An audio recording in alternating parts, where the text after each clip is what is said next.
On today's episode of Anime Afterthought, Squishy Black Clover Episode 1, Tell Us Wizard King, How Do We Become the Wizard King? Well, you guys, you knew it was inevitable that I would finally make my way to this series, this offshoot of the main franchise. I guess the best way to describe this series for someone who doesn't know what it is, imagine a stylized 7-minute version of the Petite Clover. They're obviously going for a certain look as well as a certain atmosphere. It's definitely more jovial, more comedic. And to be honest, I think you'd be hard-pressed to find anything deeper. And I assumed as much going into this series. While I don't know if episode 1 will be the series format, it seems fundamentally an episode will be a 7-minute long joke about one particular theme. With episode 1, we are given the theme of Asta, and later on in the episode, Yuno wanted to becoming Wizard Kings. The episode primarily consisting of Asta reiterating the fact, hey, I'm gonna be the Wizard King, and everyone getting their chance to give him a nice little jab along the way. While I did hope at some points they would offshoot into other themes, but once again, we're only given 7 minutes. But I do have to say that there are some comedic highlights throughout the entirety of the episode. We see Julius Novacona break the art style with getting more realistic. We see Asta quite literally reaching for the stars, as well as being tricked into acting like a cat by Vanessa. In Noelle's, love-struck reaction was quite hilarious, but I have to say the best part of the episode is definitely Yami making a hilarious introduction, pants down around his ankles while riding a duck, or is that a toilet shaped like a duck? I don't know, but yeah, probably the funniest moment of, episode 1. Now, while I do lament the fact that they only stayed on one topic and didn't do any kind of offshooting, I want to take a moment and focus on the end of the episode as we see a familiar face lurking in the shadows in the background. Now, while I don't want to get my hopes up, it looks like there could be an overarching story start to develop. I could be looking into this. Maybe it's just,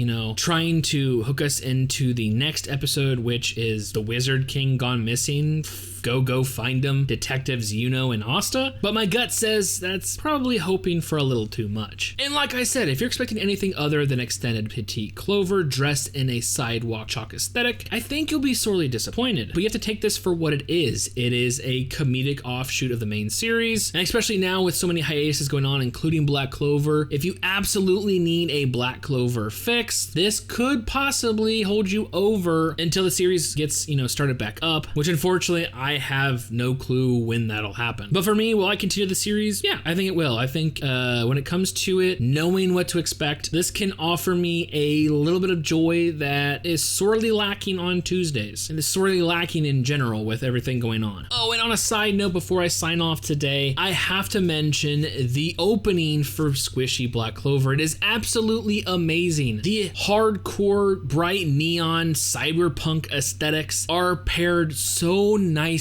with the opening song Possible, performed by Clover x Clover, who is, yes, Shimazaki and Kajiwara, the Asta and Yuno voice actors. I know I've already done a reaction to Squishy Black Clover's opening, but I just had to bring this up again. Hearing it once more, just damn, those motherfuckers have talent. And I think that's about it. So with all that being said, and feeling a continual need for a nice pick-me-up, I honestly cannot wait for future episodes.